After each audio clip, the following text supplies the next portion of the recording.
Ready? The 14 March 2022 Jackson County Commission meeting is called to order. I'd like to welcome everybody that is attending and will watch. At this time, I'd like to ask Mr. Manning, our county administrator, to please call the roll to establish quorum. Yes, sir. Mr. Rich? Present. Mr. Buckner? Present. Mr. Venable? Present. Mr. McBride? Present. We do have a quorum, and at this time, if we would all stand, I'd like to ask Mr. Ford, our county attorney, to please offer our invocation, and I will lead us in the pledge of allegiance. Let's pray. God our Father, we look around us and we see such a beautiful day, the time of renewal, both spiritually and physically. We're thankful for that. We're thankful for this country. But right now, God, we offer a special prayer for peace in Ukraine. We just pray that those that are in charge of the negotiations can find a compromise of some kind that will benefit the Ukrainian people. So, God, we just pray for peace in that area of the world, and so that the harm and the conflict can stop. God, know that you're in charge of all things, and we're so thankful for that. Watch over us all, God, and save us. In Christ's name, amen. Amen. Attention, salute, pledge. I pledge allegiance to the flag of the United States of America, and to the republic for which it stands, one nation, under God, indivisible, with liberty and justice for all.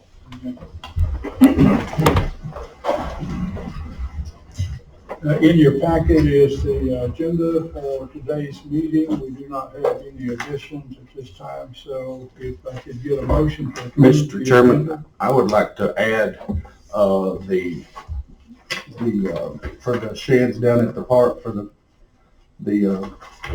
barbecue grills. I've got some information. If we could add that to the work session, please.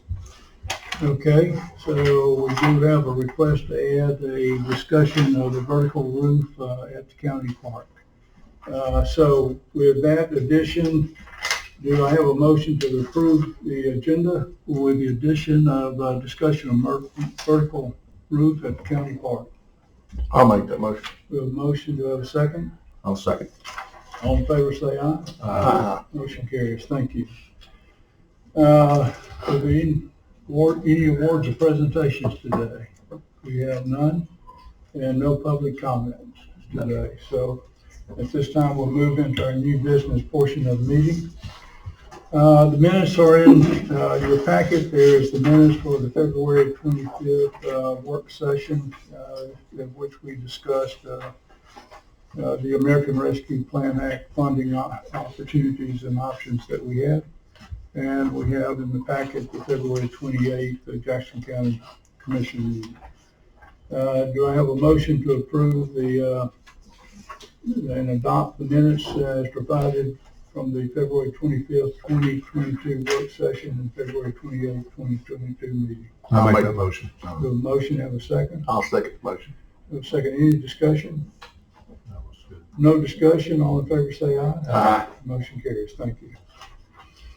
Also in the packet, we discussed at the last meeting's work session, that there was a request to have Mr. Mike Ashburn assist probate and EMA as we get ready to conduct testing of voting machines.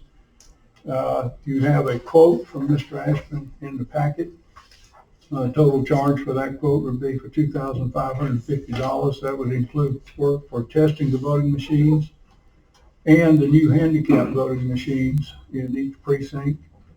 Also to support election day for any possible repairs to these machines, and then deliver a voting tabulator and screen to the courtroom to total the votes cast for the election.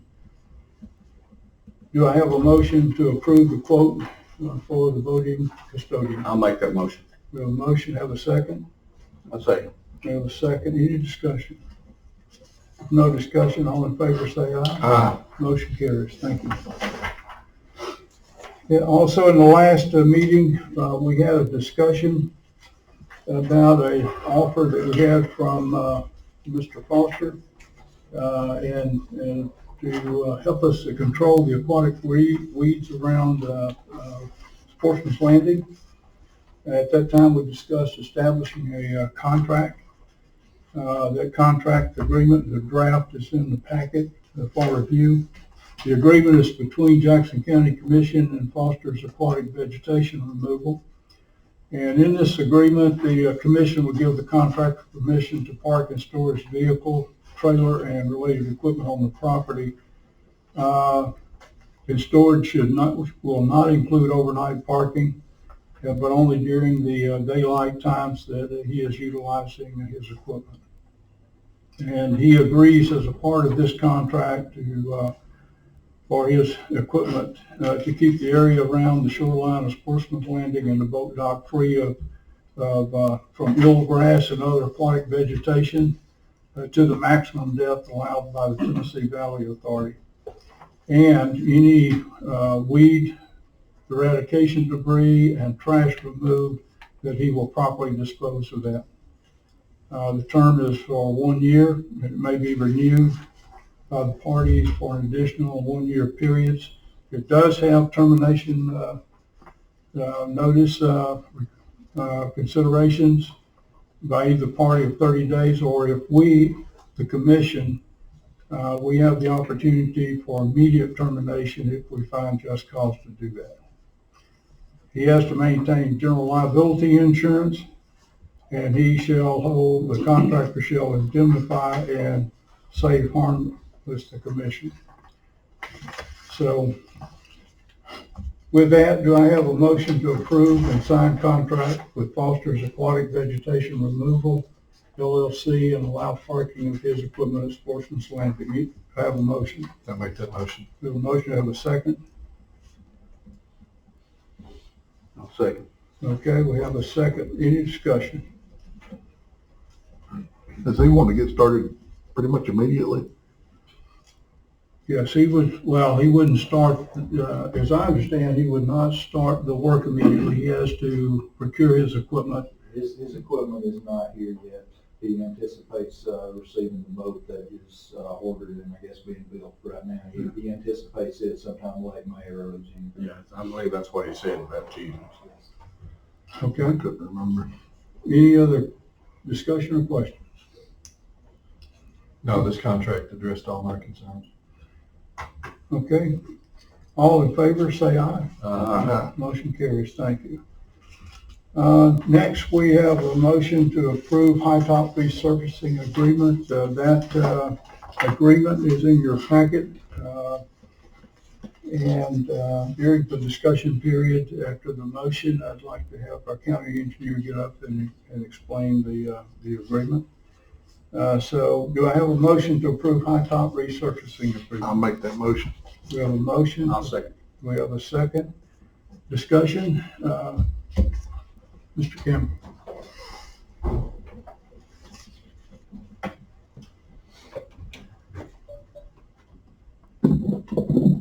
Thank you, Chairman, gentlemen. I'll be happy to answer any questions if there are any.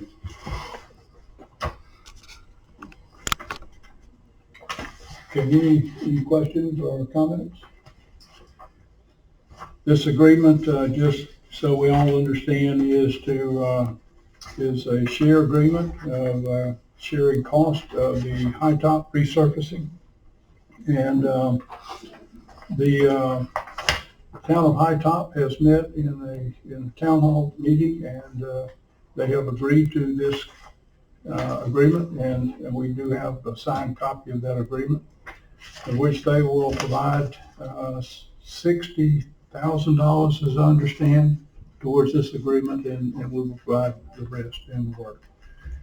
So if there's no further discussion, all in favor say aye. Aye. Motion carries. Thank you.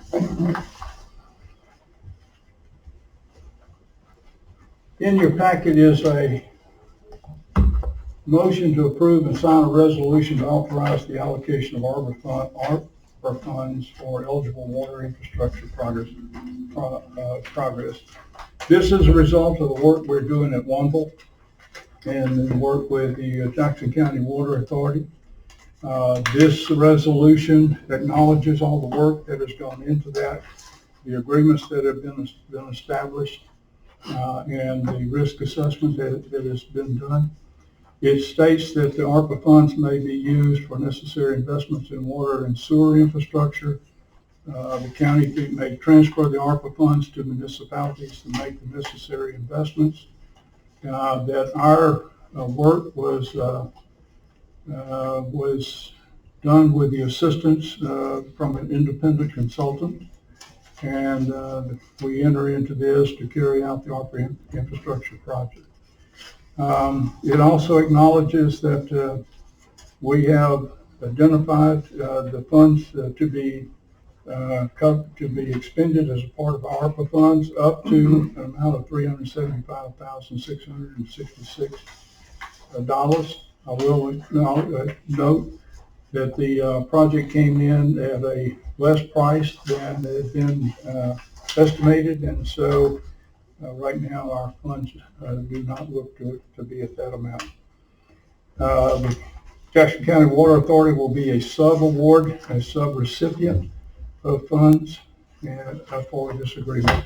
In the back is the agreement that, first of all, is the sub-recipient plan, and that just goes through the fact that we had to go through the process of determining eligibility of the funds for this. We did conduct a risk assessment.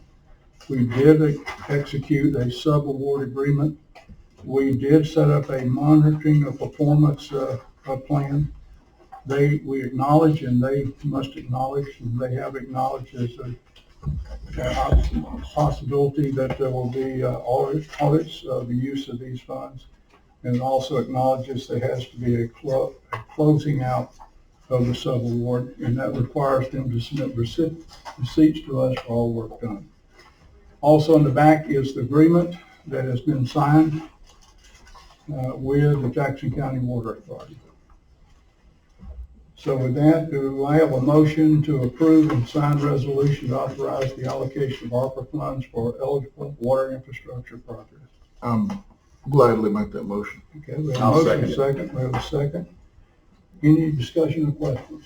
The only question I have, and I was trying to read as you were going through is there, as part of the subcontractor, they have to have completion dates by, I mean, are they bound by the agreement with the funding? They are bound by certainly the fact that we have to allocate all funds by 31 December 2024 and expend all funds by 31 December 2026. But it also, in the plan, establishes schedule of work. Okay. And we have that schedule set for to be completed by December of 2022. We set that date to give them time in case they ran into any difficulty. Any No other further questions or discussion? If none, all in favor, say aye. Aye. Motion carries. Thank you. And next in your packet, we have three motions that we, as all members of the county commission, are very glad to have the opportunity to sign. First note I would make, and we'll all open this for discussion in a second, is we're proud of all of the student athletes we have across the county and the contributions that they're making to their schools and to this county. We are certainly proud of the fact that we had 3 of our county basketball teams make it to the state final game. And so we would like to recognize those 3 teams with resolutions. The first we have is a motion to approve and sign a resolution for the Skyline Lady Vikings basketball team Class 1A state runners-up. I'll make a motion for Skyline. I'll We have second. a motion. We have a second. Discussion. Let me open the floor for discussion. Just echo what the chairman said. Very, very proud of all these teams. Would this be something that we could go to the school and present? Very good.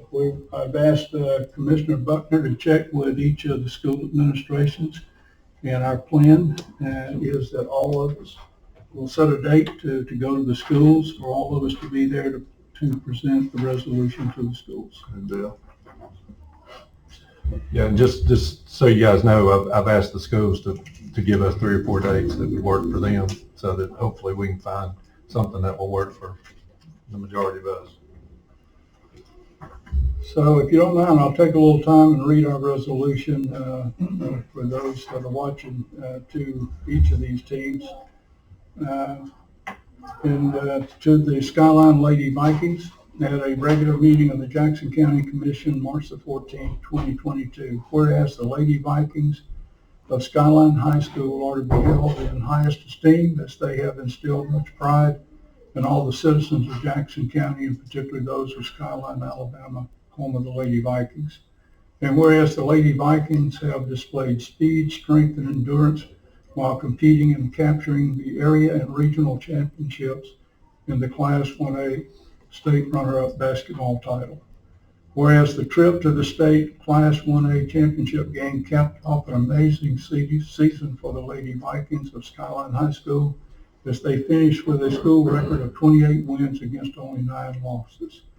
And whereas the achievements of the Skyline Lady Vikings basketball team, of its head coach, Ronnie McCarver, and of its talented coaching staff deserve recognition and have earned a rightful place at the top of their sport for the impressive 2021-2022 season, and for the example that they have set for future generations of young athletes in Jackson County.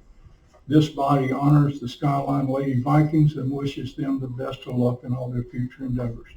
Therefore, be it resolved that we, the members of the Jackson County Commission, declare the Lady Vikings of Skyline High School worthy of high praise and recognition. The resolution will be signed by each of our county commissioners. So, if no further discussion, all in favor say aye. Aye. Motion carries. Thank you.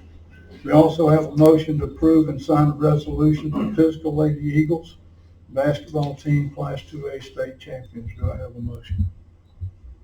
I'll make that motion. We have a motion. We have a second. I'll second that. We have a second. Any discussion? Just wanted to, in addition to what you got here that you're going to read, this is the 5th championship in a row for them. So amazing amount of time and effort and energy, not only by the coaching staff but the players, but the parents that get them back and forth, and the community that has supported them through and through. So very good job. If I may read this motion and resolution. Whereas the Lady Eagles of Pisgah High School are to be held in the highest esteem, as they have instilled much pride in all the citizens of Jackson County, and particularly those of Pisgah, Alabama, home of the Eagles. And whereas the Lady Eagles have displayed speed, strength, and endurance while competing and capturing the Class 2A state championship basketball title. Whereas the win capped off an amazing season for the Lady Eagles of Pisgah High School, as they finished with a school record 33 wins against only 3 losses. And whereas the achievements of the Lady Eagles basketball team, of its head coach, Kerry Ellison, and of his talented coaching staff deserve recognition and have earned a rightful place at the top of their sport for their impressive 2021-22 season, and for the example they have set for future generations of young athletes in Jackson County. This body honors the Lady Eagles and wishes them the best of luck in all their future endeavors. Therefore, be it resolved that we, the members of the Jackson County Commission, declare the Lady Eagles of Pisgah High School to be true champions worthy of high praise and recognition. Our next is a motion to approve and sign a resolution for the Section Lions basketball team, Class 2A state champions. I'll make that motion. We have a motion. I'll second the motion. We have a second and discussion. I would like to also read our resolution for the section lines. And whereas the section lines of Section High School are to be held in the highest esteem, as they have instilled much pride in all of the citizens of Jackson County, particularly those of Section, Alabama, home of the Lions. And whereas the Section Lions displayed speed, strength, and endurance while competing and capturing the Class 2A state basketball championship title. Whereas the Wind capped off an amazing season for the Lions of Section High School as they finished with a school record 28 wins against only 9 losses. And whereas the achievements of the Section Lions basketball team and its head coach, Derek Wynn, and of this talented coaching staff deserve the recognition and have earned a rightful place at the top of their sport for their impressive 2021 season, 21-22 season, and for the example that they have set for future generations of young athletes in Jackson County. This body honors the Section Lions and wishes them the best of luck in all their future endeavors.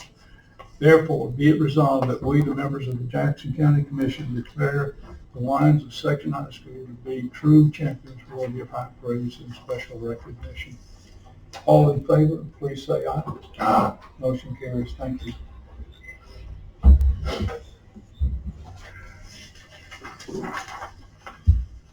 At this time, we will enter into our work session.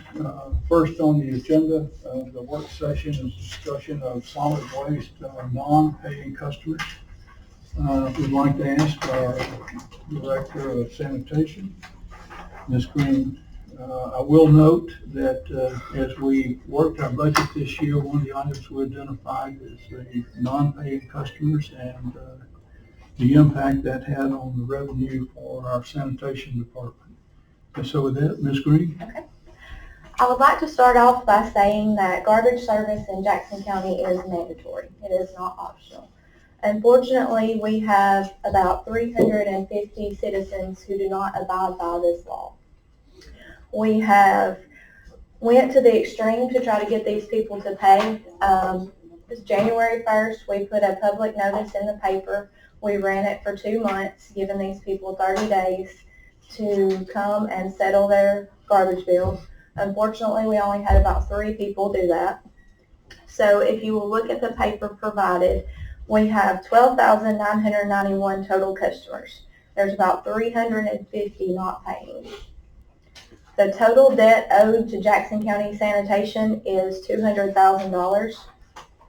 I would also like to mention that we have come a long way with this. 5 years ago, there was 20% of our customer base not paying. We are down to 3%. So we have made some headway with it.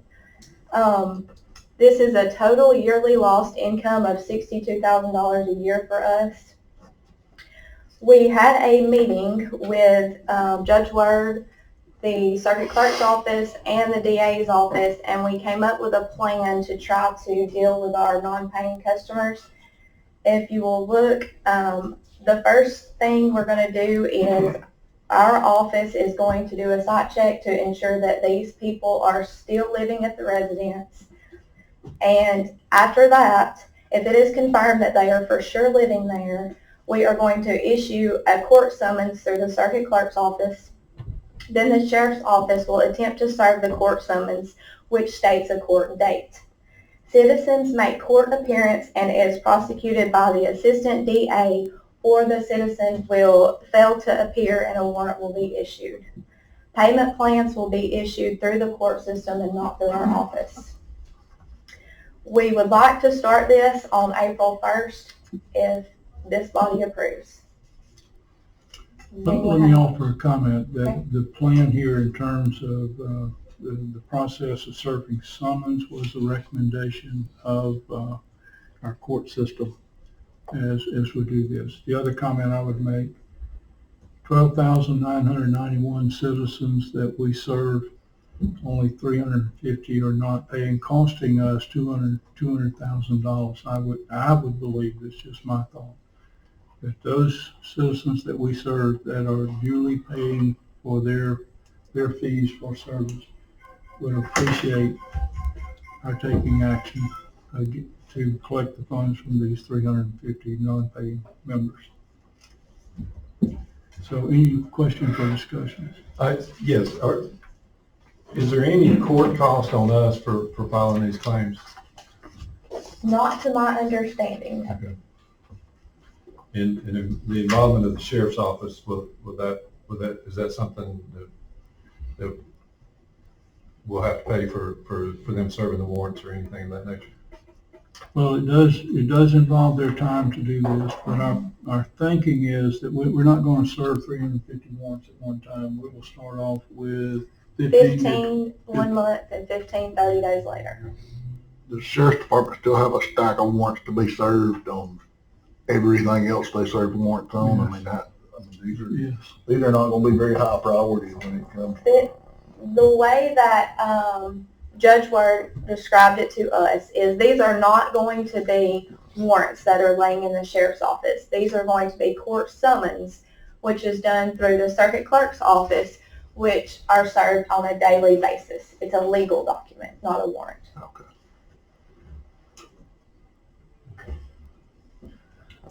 Have we had much success with picking up of the cans and getting folks to come in that way? We have, yes, sir. That has been a huge success. Unfortunately, these 350 people are people that will tell you, take me to court. And I want to say that since I first started paying attention to this number looks very good. So thank you for what y'all doing. Thank you. Yeah, it's considerably better than it was just a few short years ago. That was a lot larger number. I know your whole staff has worked diligently to try to get it down. How many have we, in picking up the cans and going through that process, how many of those, since we done our budget pre-October, have come in and settled up? You have any idea or ballpark how much I you've don't. reduced it in that? What we have started doing now is, in the past, they would let the bill get up, $500 before they pull the can. Now we'll send out a citation when you are over $100. That puts you about a year past due. If you do not pay when you receive that citation, we pick up your can. So now we pick up cans if you're a year past due, and most people will come in and pay and get their can back immediately. Have you had any large ones that had? I've went to see several in the last 2 weeks, and I did have 2 or 3 that have came in and paid their entire balance off.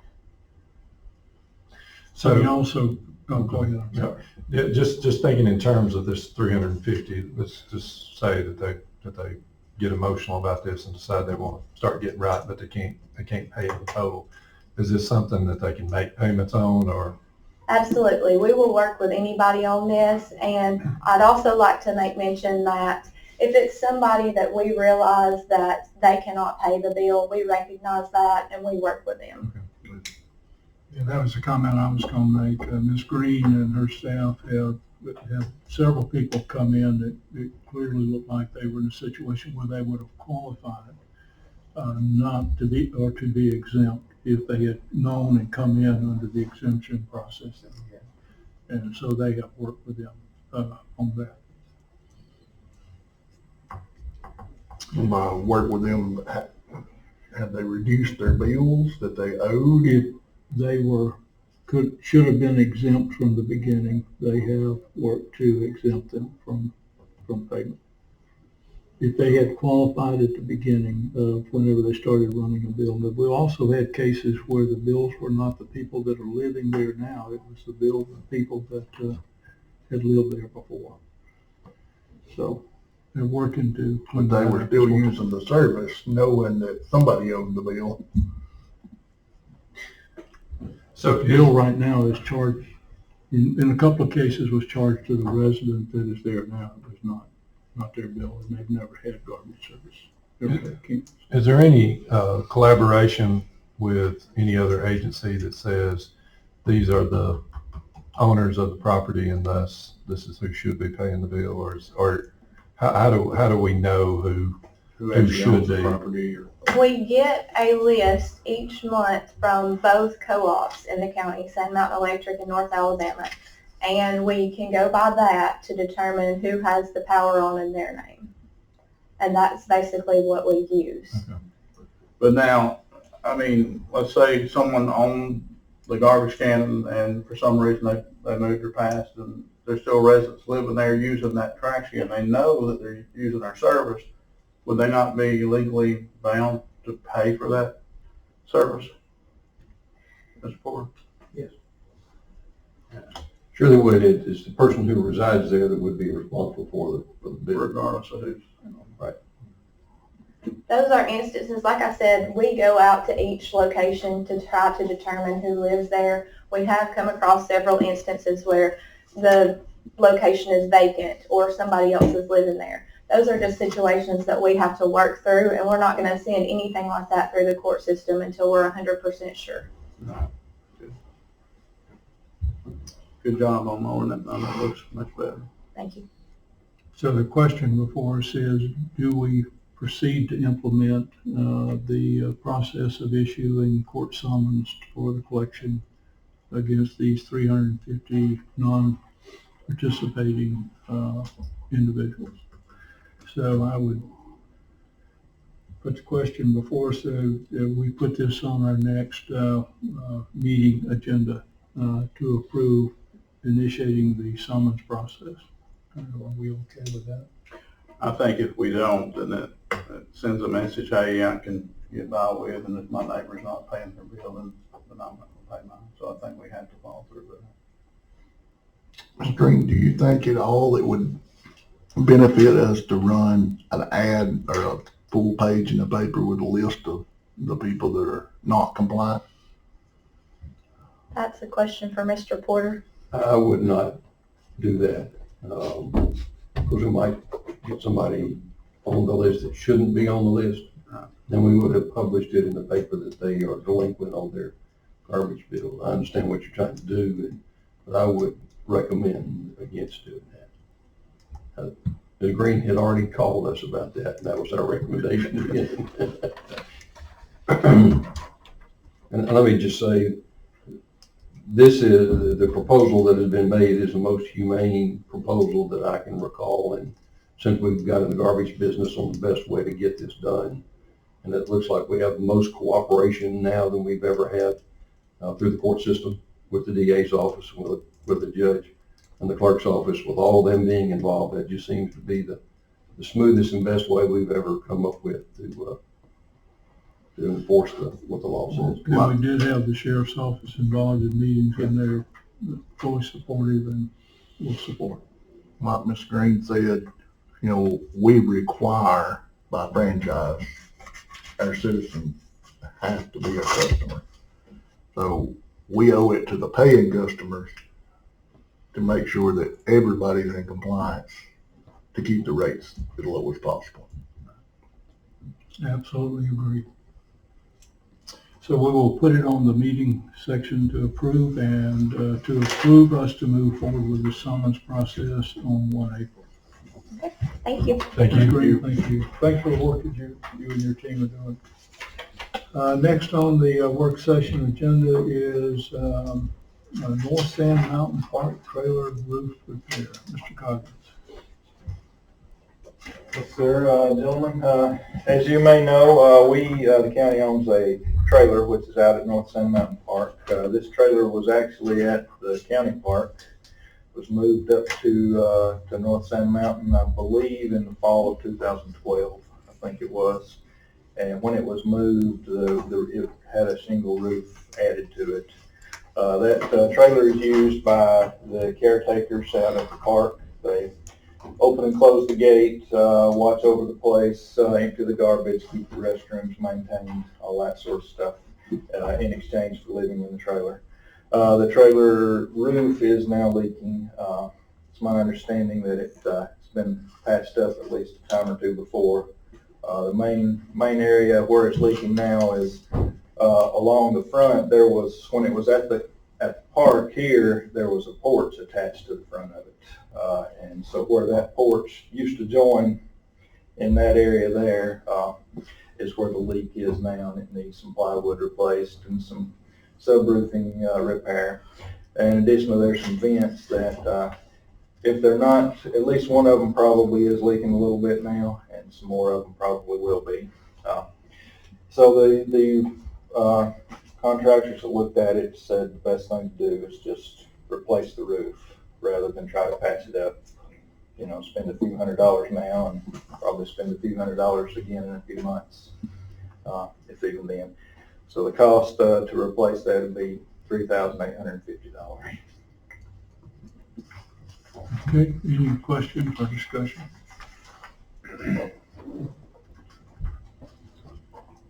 Okay, There wouldn't be any need with the cost of this to have bids, so we can No, go sir, forward. it's well below that threshold. Is this something we need to set aside the rule? If you could, I mean, it's patched together, but it's up to you guys. I mean, the sooner we get it approved, the sooner the contractor can get the materials ordered and get it on their to-do list. okay, do we need to set aside the roof? I'll make a motion that we set aside the rules and How bad is it leaking? I don't know how bad it was. I know that during that last monsoon we had, I think it was a pretty fair leak at that time. I think during rather light rain, I don't think it's very bad, but in heavy rain, I think it is doing quite a bit.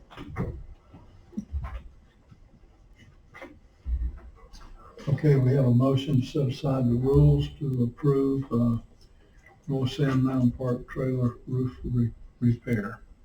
Do I have a second? I'll second that so we can get the discussion. Okay, we have a second. All in favor, say aye. Set aside the rules. Okay, set aside the rules. Now, do I have a motion that we proceed to approve $3,850 for the repair of North South Mountain Park trailer roof? Do I have a motion? I'll make that motion. We have a motion. Do we have a second?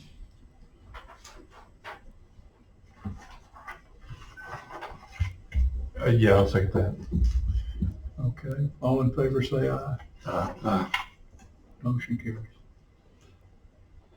Okay, next on our agenda is two items under commission. One is longevity certificates. I would propose to us that we have employees that work here their careers, and they are dedicating their service to the citizens of the county, and certainly dedicated work for the jobs that they're asked to do. They're here every day. They are interfaced with the citizens, either here in the courthouse or out as they are doing work in the other departments that we have. In your folder is an example of a certificate of recognition that we could award.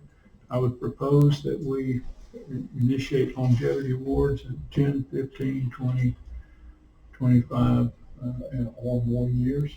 When they reach those milestones, it's not a year-to-year award, but it's reaching a significant milestone of years of service to the county. And with that, we can also issue them a pin to go along with the certificate. It reads, in fact, Jackson County number of years of service. We have purchased 50 certificates. Pins would cost $2.73 each. It would be estimated that there'd be 30 recognitions, maybe a year, more likely in the neighborhood of 25 or so. And Mr. Manning, I think these funds come out of our office funds to cover this. So this is just to recognize our employees for their dedicated service. So any comment? I think anytime you can recognize folks, certainly at that cost, that's money well spent, because a little bit of encouragement and recognition goes a long way. And so we are very thankful for everybody that does not only work for us, but stay with us, because it's uncommon in today's world for people to stay with a job for a long time. So I'm appreciative that we're looking at things like this. Any other comment? I do not believe this requires a vote. This is just office supplies that we would execute through office supply. But if there's any belief that we need to carry it to a next meeting for vote, we will do Okay, so with that. Next on the agenda is support for E911 computer aided dispatch in Jacobs Well and Flat Rock Food Banks. We've had a discussion come up recently about some needs with a couple of our food banks in the area. Jacobs Well, they are currently in the same building as the community center and Town hall. town hall. They do not have much space. And then the Flat Rock Food Bank is needed given the size of their operation to the storage facility.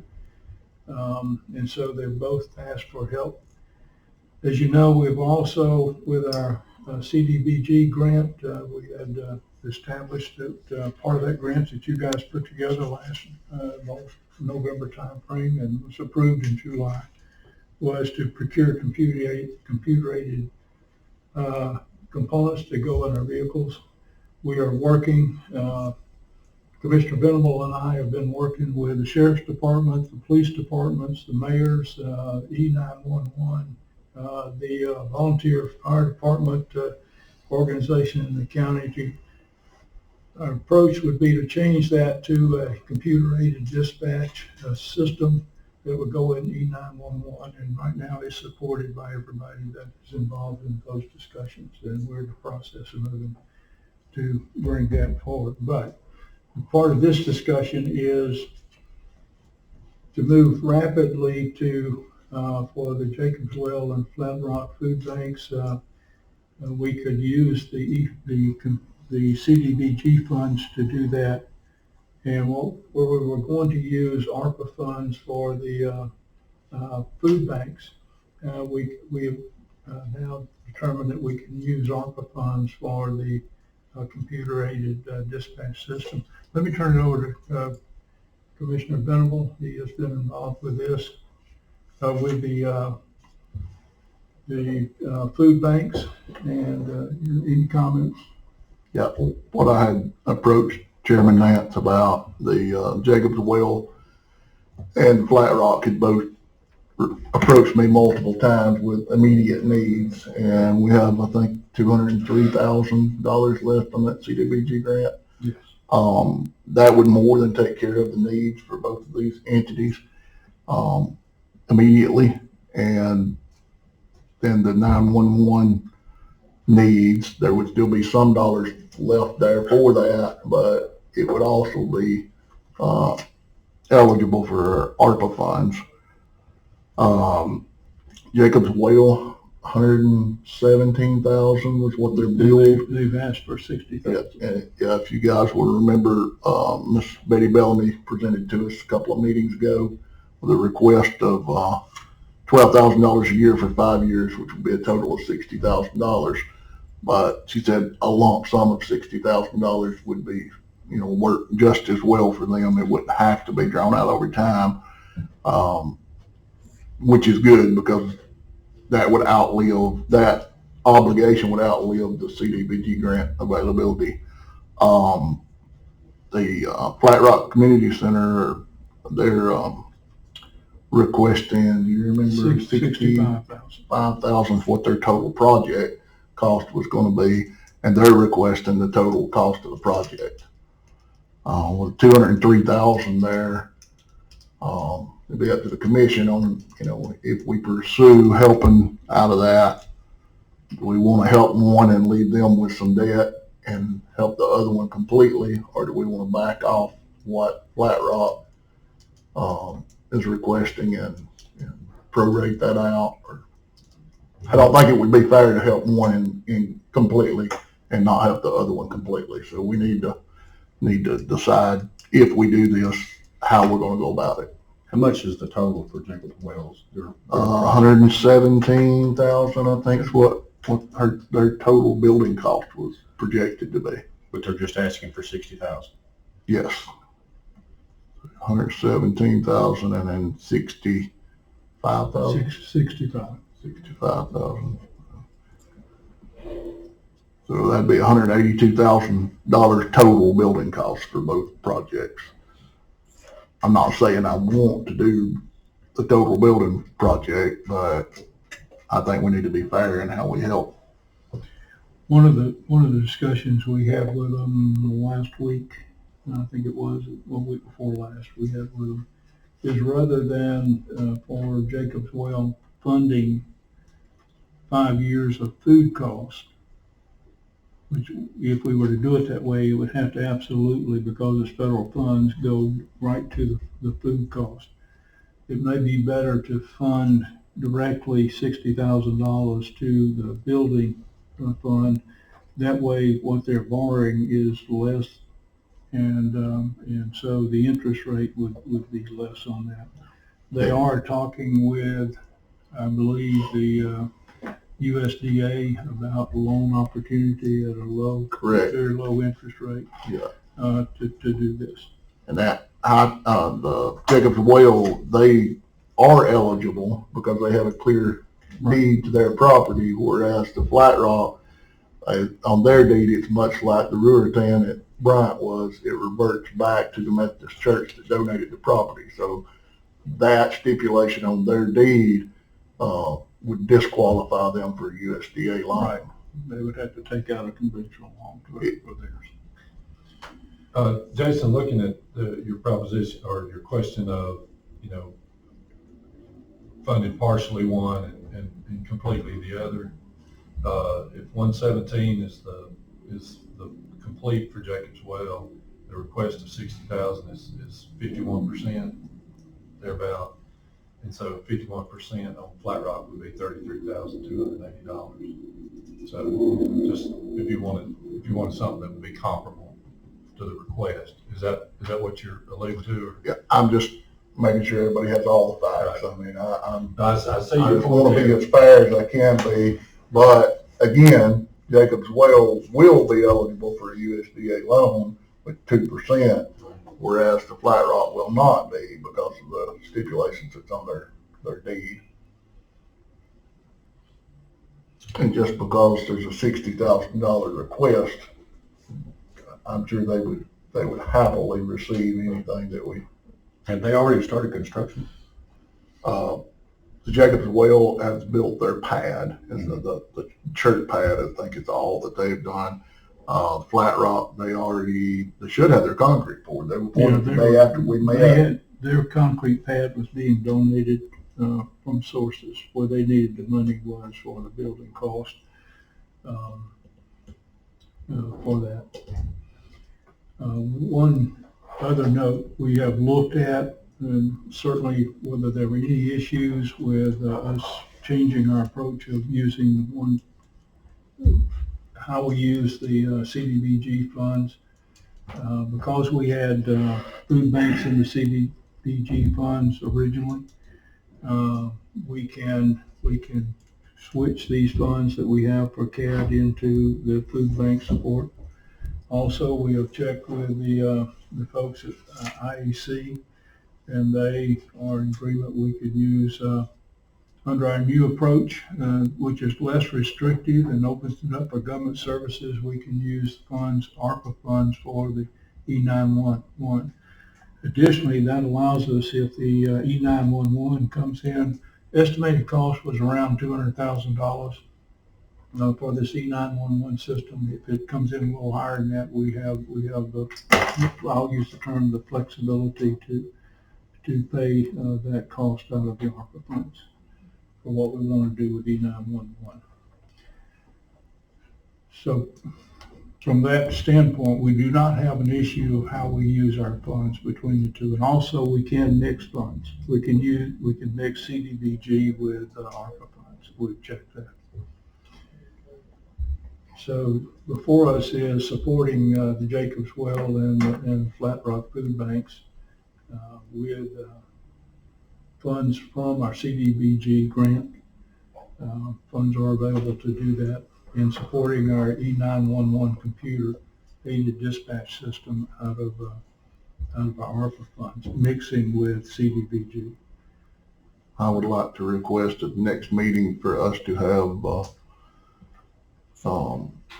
the food banks, both Jacob's Well and Flat Rock food banks, open for a motion, and I'll be doing some thinking, and I would appreciate it if you guys would as well on how we might want to go about being fair. It needs to be fair across the board. And we also need to support both of these because they both give out well over 200. Over 250,000 meals, families served in both locations. In fact, there have been cases where they've approached near 300,000 for service in a month. I think that Flat Rock said they gave out 21,000 pounds of food last time they give out.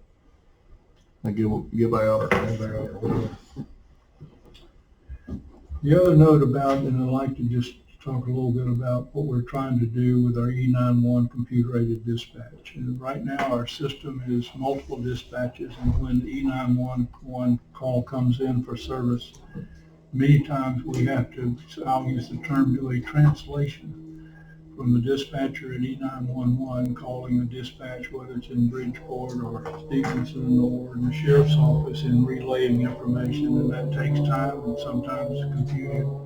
The system we're looking at putting in place is a digital system, a new digital system, and as soon as a request for emergency service comes into the dispatch, it is then forwarded in complete to everybody that's involved in services, whether it's the ambulance service, the fire department, the sheriff's department, the police departments.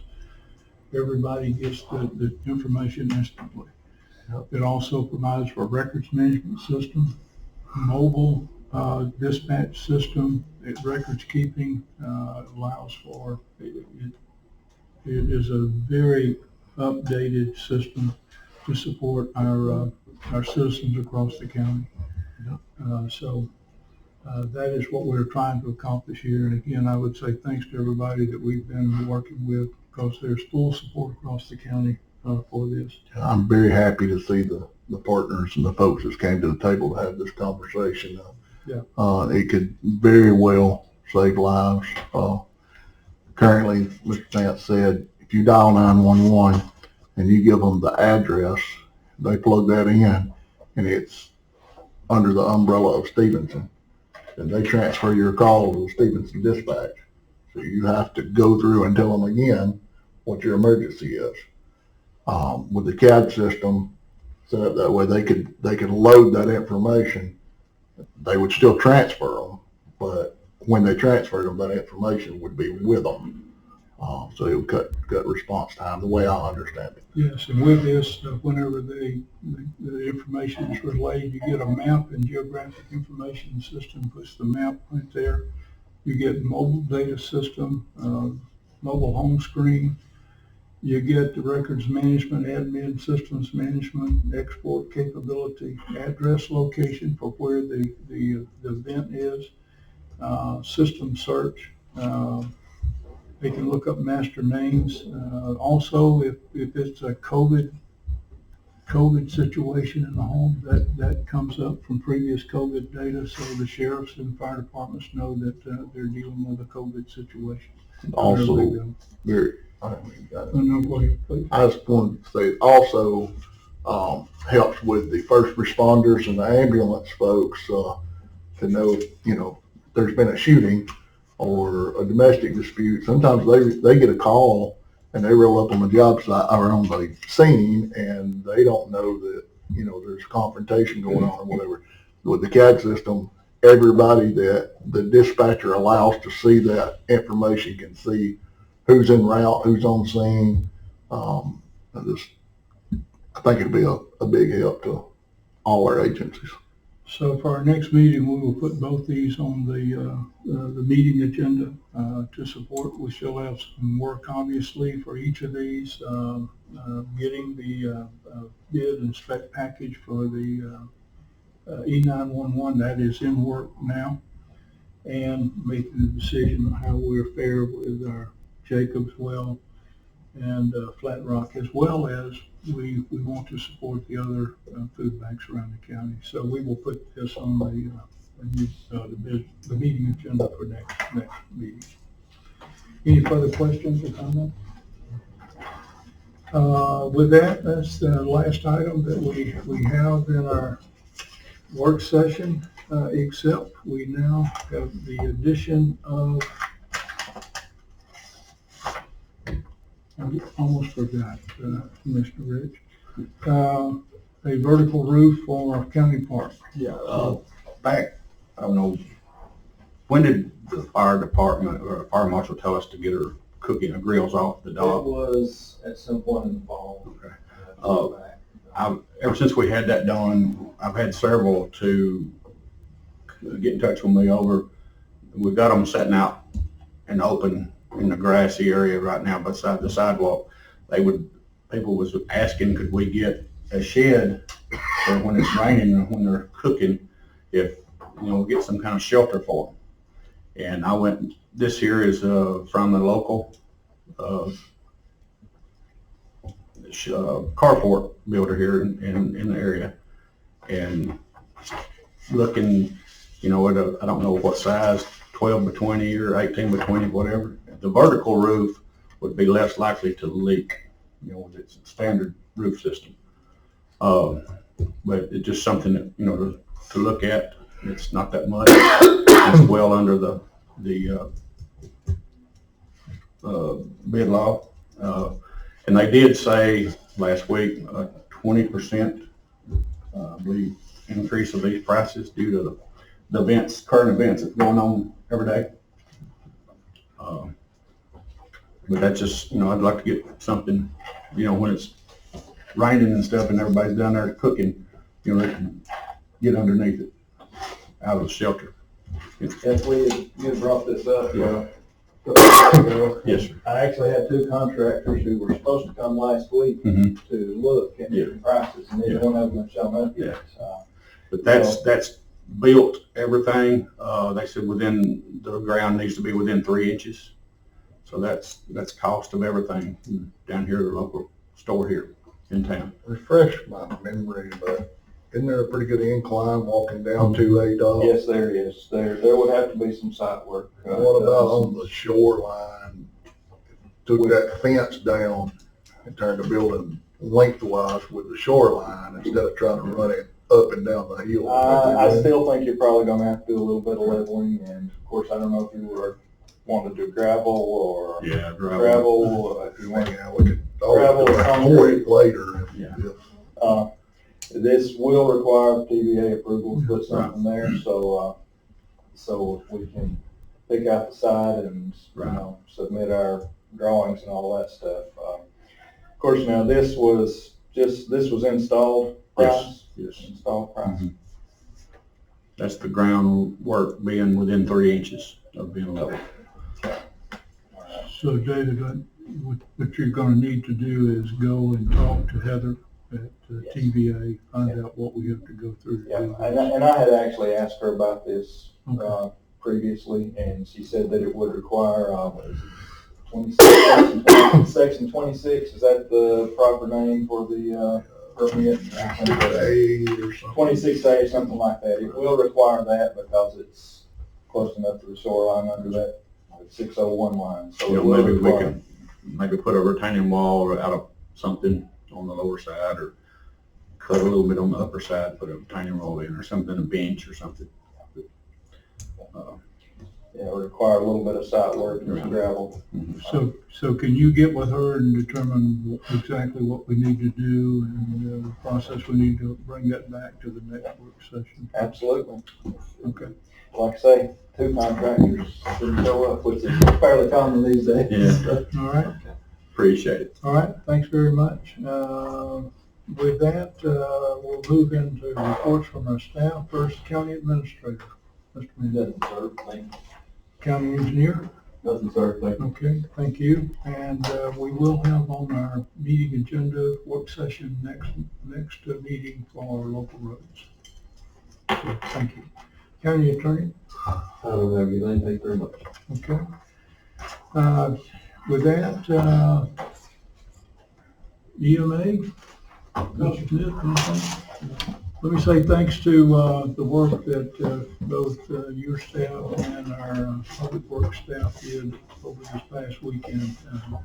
keeping roads free for travel. Up all night, I know, both groups, so thank you very much. Deputy Sheriff? All good? Okay, thank you, sir. Okay, with that, we'll move to comments from the commission. District 4, Commissioner McBride. I don't have anything to add. Thank you. District 3, Commissioner Butler. I do have one thing. I'd really like us to have a public meeting as soon as possible about the Liberty Lane property, so we can receive input from the public on what we've got in mind there, and maybe anything that they see that would be a stumbling block or suggestion. So if we could have that meeting soon, that'd be good. I was hoping maybe we could have it in addition to one of our meetings. It doesn't have to be in here, but if our next meeting I see is on the 28th, would anybody have a problem with that being after that, maybe 5:30, 6 o'clock, something like that, or we could even do 5 o'clock. Right. Are we anticipating a crowd? Do we need to try to see about the availability of courtrooms? Yeah, I would think courtroom 1 would be safe. I would make sure at least we are prepared for it in case we have a crowd show up. Yeah, I'm fine with that. Just, we need to check about the availability of a larger space. Okay. A little plan for the 28th. So Everybody's okay? Okay, Commissioner Venable, District 2. I don't have anything to Commissioner Rich, District 1. Yeah, got one. Has anybody heard any feedback on the Liberty Lane roofing contract? Has been awarded. They have sent to us their tiles to be considered for color. Our maintenance director, Mr. Colby Gann, is working with to establish the color. And with that, once that's done, they're ready to get started.